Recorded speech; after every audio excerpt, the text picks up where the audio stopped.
What's up, folks, and welcome to Indie Ramble. So, I got a beat 'em up for you today, which is another genre much like shmups that I remember very fondly from my youth, and I always like to see new entries in this. And this one's pretty cool because, well, it's a beat up of giant monsters and robots. Yeah, this is Dawn of the Monsters. And this caught my attention originally when I saw that it was being published by WayForward. WayForward is one of my favorite small developers. They make a lot of really cool, mechanically focused games, a lot of which have arcade-style DNA in them. But interestingly, they didn't make this one. They've actually made a foray into publishing, and this was developed by a Canadian team, actually, from Toronto, called 13am Games. And I was really excited about it because I like brawlers, and, you know, a brawler with kaiju, I mean, duh. The last real good example I can think of this, other than like the Rampage series, is a game called War of the Monsters for the Neo Geo way back in the day.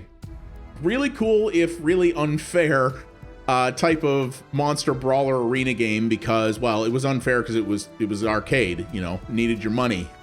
This is a story-based, mission-structured type of game, and people have generally been liking it. I'm not so sure on it. But I wanted to show it off because, well, I think there's definitely things here that people like, and there may very well be for you as well. So, here's the basics here. You have a number of characters in the game, and there are cutscenes in between missions that are told via sort of comic book panel things. And the characters all have their own personalities. They're all fully voice acted, which is pretty cool. And they have some interesting little stories to them. And as you go through your different missions, you're going to go through different parts of the world. You can see there's 4 here. One is actually in Toronto, which I thought was pretty great. And then you have Brazil, Egypt, and I haven't gotten to the last one yet. I'm partway through this one. You can go back and replay missions at any time, which is good to get better ranks and better score and things like that.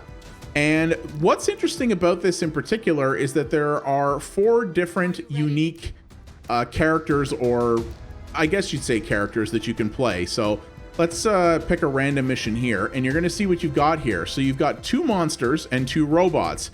You're actually fighting the sort of kaiju creatures, which are called Nephilim in this, but you've captured 2 of them and are able to control them. So you have a choice to play as these, which are kind of much more tanky, strong, but less dexterous characters. And then you have these 2 robots, which are much faster, but not quite as tough. And you can see here they do have some extra special attacks, and what is particularly cool about this is, we'll pick one of the Nephilim first here, is you get what are called Augments, and these are modifications that you can put on 1 or more of your characters simultaneously, and you pick these up at the end of missions, and you get better ones by achieving higher targets or rankings in the missions. So you'll always get something, but the better you do, the more you get, and these vary quite a bit. You could sell some of them, or you can apply these in, again, to any combination you want. You can apply them to any number of the characters simultaneously, which is really cool. There's also unlocks that you can get by going over to the workshop here. There's a whole bunch of different unlocks you can get. Some of these are just skins, and some of them are power-ups. You'll earn funds by completing missions. So you can get health and rage, which is sort of your special power. Well, there's sort of 2 special powers in this that I'll show you. There's also, in between some of the missions, there's actually chat sequences with dialogue in between the characters that you can see down there. Unfortunately, you can't go back and replay any of the ones you've already seen, which I find kind of strange. I don't know why that's the case, but it is nonetheless. There's also archives here, which is like a little codex that gives you background on a bunch of things, effectively. So, all right, let's jump in here. As you can see, the game does have co-op. It is local only, unfortunately. There is no online.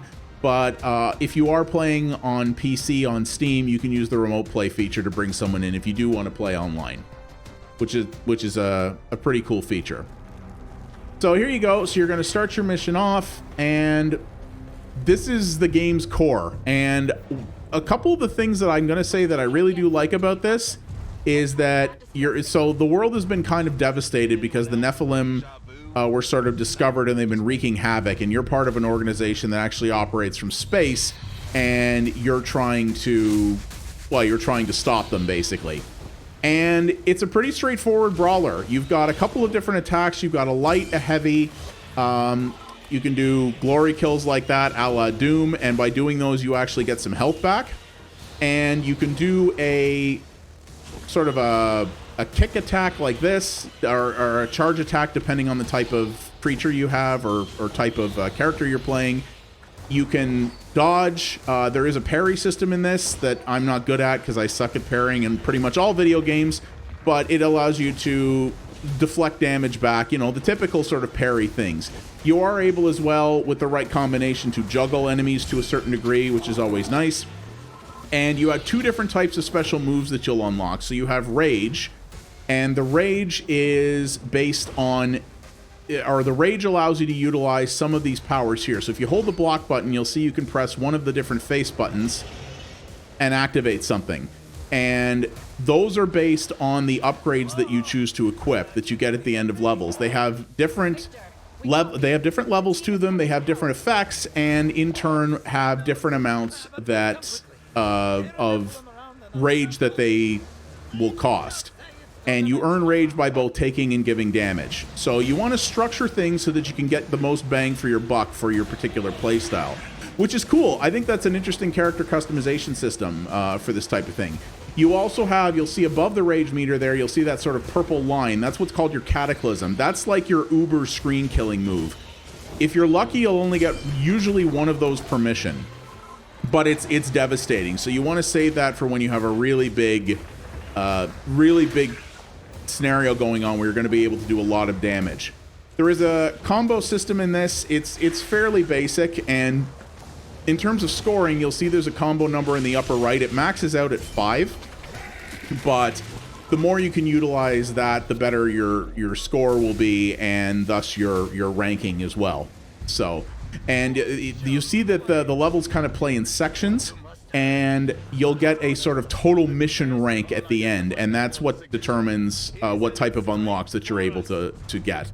You can also pick up random things of the environment. You can pick up, you know, these little explosive canister things, or you can just pick up a building and chuck it at somebody if you want, you know, because why not? So here's a boss. We've got one of the first ones in here. There are a number of different bosses in here. The game starts off pretty easy. It definitely gets more challenging later. I don't think I actually died even once until I was pretty late into the second episode, but the third episode has proven to be reasonably challenging in spots. Enemy attacks are fairly well telegraphed, though the parry system is very different depending on the type of attack that you're going up against. So there we go. We kind of smacked that guy down real good. And each of the characters does play fairly different and has a lot of base attacks. You know, with the Nephilim, you're actually using sort of more melee focused things. With the robots, you're going to be using more firearms and lasers and things like that. That's the idea. Also, I love that billboard in the bottom. Canadian NHL fans will know what that's about, and you're either snickering or annoyed by it. But I like that. This game's got a lot of good little references in it like that. And really, this is the core of it. It's you know, it's beating up Nephilim and robots with Nephilim and robots in the aim of trying to save the world. That's basically what you're doing here. And it's simple. And there's nothing wrong with that. And the thing is, I'm actually kind of surprised the amount of work that they put into the story in this. It's campy sci-fi, and that's what it's intending to be. You know, the characters are purposely a little over the top, a little cheeseball, but the characters, there's a fair amount of dialogue and actually a fairly decent amount of character development in this. And the voice acting is actually pretty good. There's a lot of it. And the characters are well written in the sense that they're written for the type of story they're trying to tell, which again is kind of a comic book, campy sci-fi type deal. And I think they did pretty well on that, actually. But, you know, there's good, and I really like the sort of comic book art style that this has. And I really do enjoy the customization of the different enemies or the different characters, I should say. The customizations that you can do with all of those, how you can really sort of mix up the not so much the fighting style, but definitely the special powers that they have. And I really like how destructible the environments are. I think that's pretty cool. And it's, you know, it's satisfying. I like it when a game does something like this where you're in a, you know, you're destroying the environment, but you're not getting punished for that, because they're like, look, the world's already broken. We're trying to take out the Nephilim so that we can rebuild it. The city's been abandoned. Yeah, you're going to wreck a bunch of buildings, but no big deal, you know? And so you can destroy with abandon and not feel that you're going to get penalized for it. That's always a nice feeling, because and a lot of games don't necessarily do that. Unfortunately for me, where I've been having issues getting through this is the combat system. And when you're talking about a brawler, that's kind of a key issue. So here's my Cataclysm thing here. You're going to see I'm using this. As you can see, pretty powerful. And if you're able to score something like that, that's called an overkill, which is basically when you do so much killing damage to an enemy that you just really overdo it. You get extra points for that, a lot, in fact, which is pretty awesome. So here we go. So we got through this one. I think I'm going to up my rank quite a bit here. So you see, it gives you some nice stats there. It shows the ranks of all the different sections you did, so you know where to go back if you need assistance with that.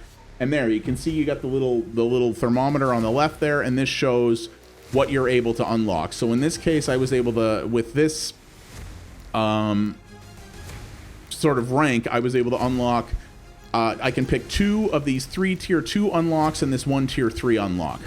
And if there's anything that you feel is too low level for your characters or anything like that, as I said, you can sell them to put towards those other upgrades.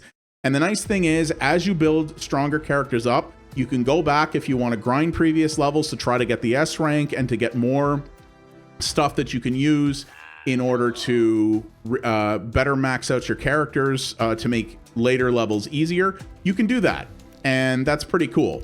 So you see here, we've got all the different things we can go through, and again, there's a lot of customizability. Unfortunately, I do have problems with the combat, and that's kind of a deal breaker with this. So let's pick another character here that is one of the robot characters, and I'll show you how they play.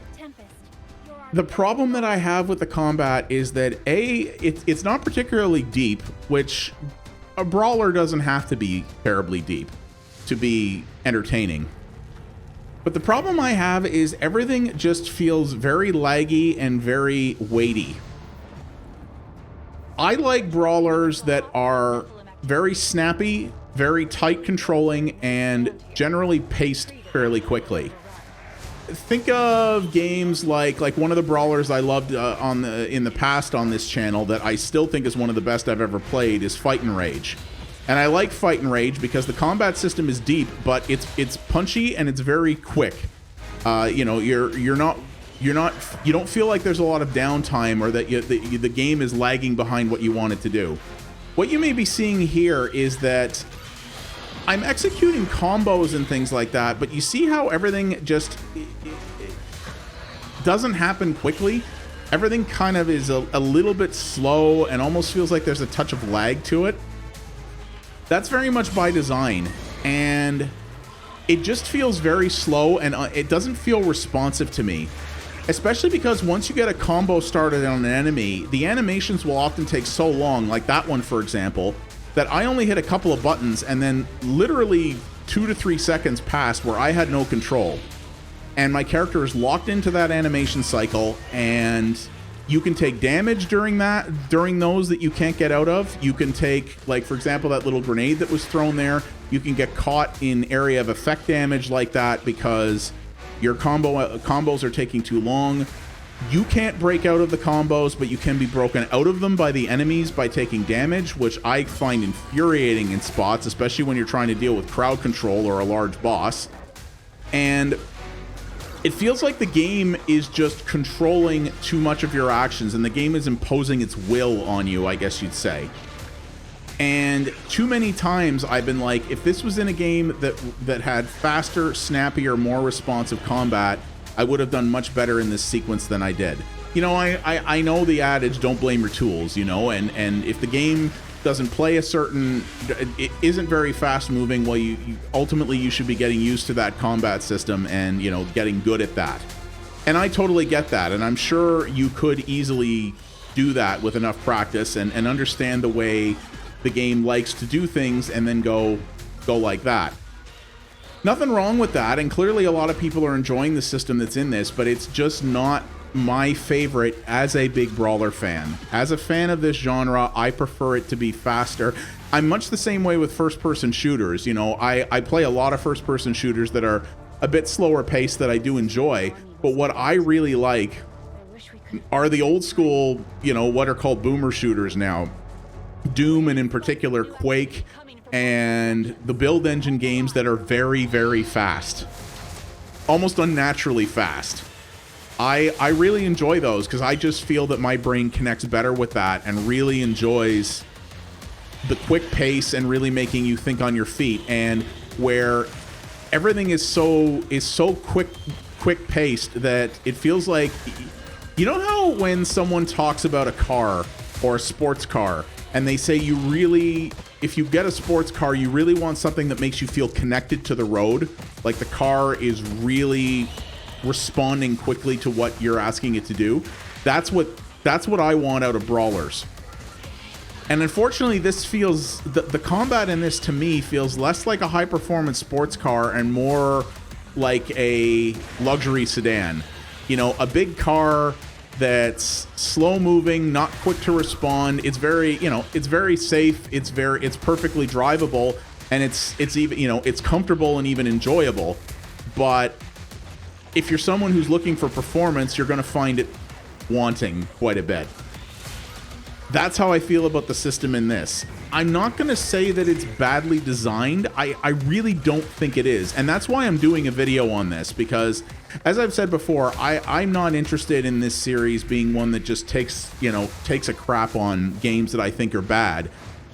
If I either like it or it's a game where it's not clicking with me, but I think you might like it, I'm still going to cover it. And that's the deal with this. I've come far enough into this that it's not super long, so, you know, it'd probably take you 5 to 7 hours to finish it. So I've come far enough in this that I may try to finish it and get to the end and see how the challenge ramps and things like that. But if I was either earlier in this game or I was trying this out, like I just bought this sight unseen and was trying it out not for a video, I don't know if I would have kept at it. I might have bounced off of it, to be honest with you.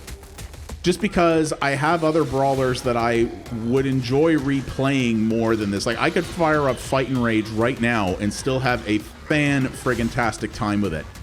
Whereas with this, not so much. When I finish this, I'll probably uninstall it and never come back to it. And, you know, Brawlers are not a dime a dozen these days, so I don't take pleasure in saying that finally a new Brawler, and one with an interesting concept like this, is not really my cup of tea. That's not something I like. But the people who have played this seem to be generally pretty high on it. So I think this is just a subjective style thing, and that's why I really wanted to cover this, because clearly a lot of love and attention was put into this. The art style is really good. You know, all the character stuff in the story is surprisingly fleshed out. They've got that whole codex thing where you can really dive into the lore of this if you really want to. The upgrade system is fairly advanced. The augment system, I think, is actually quite impressive and gives you a lot of ability to change how your character plays beyond just, you know, each character having their own moves and combos, which they do. You can really amp that up to a level that you really like, and it encourages replay, and it encourages going back to prior missions and trying to attain the best ranks that you can. All of that's really cool. And that it has co-op is great too, because not every Brawler does now. Again, wish it was online, but at least on PC there are ways around that. So I think there could be a lot to like here if you are into this style of Brawlers. Me personally, unfortunately, this isn't really my style. But I can recognize when a game still has a lot of quality to it, and when the developers have clearly put in some real time and effort into this. They absolutely have in this case. So if you like Brawlers and you think you could jive with the type of combat style that you've seen in this video, I would absolutely give it a shot. Especially in co-op. I think with a friend this would be a lot better. And you may very well dig it that way. But if you are someone like me who's more of a fan of faster paced combat with very tight controls, this is probably not going to do it for you.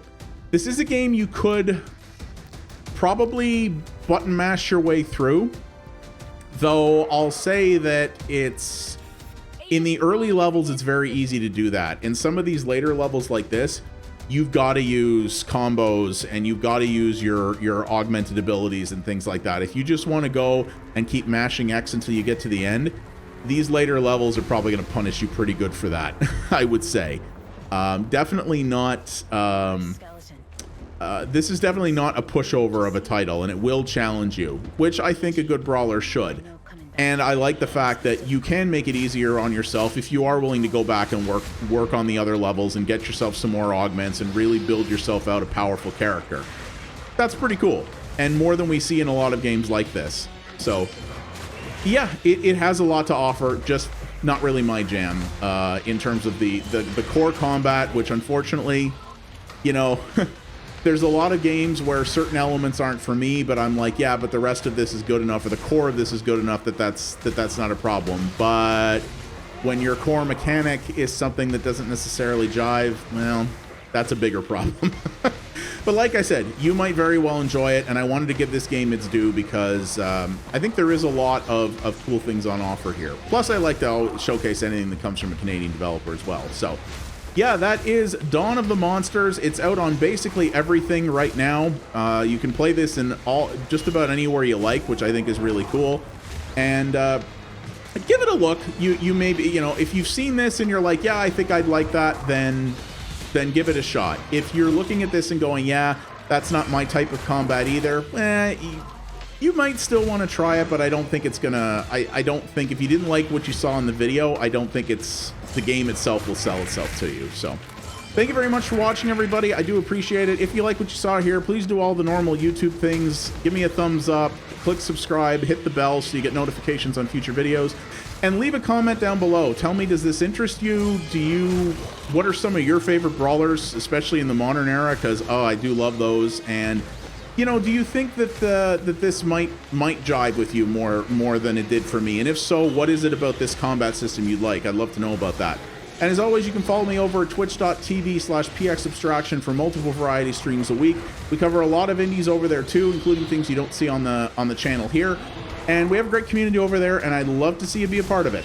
Thanks for watching, everybody, and I'll see you on the next Indie Ramble. You folks have yourselves a good one. Take her easy.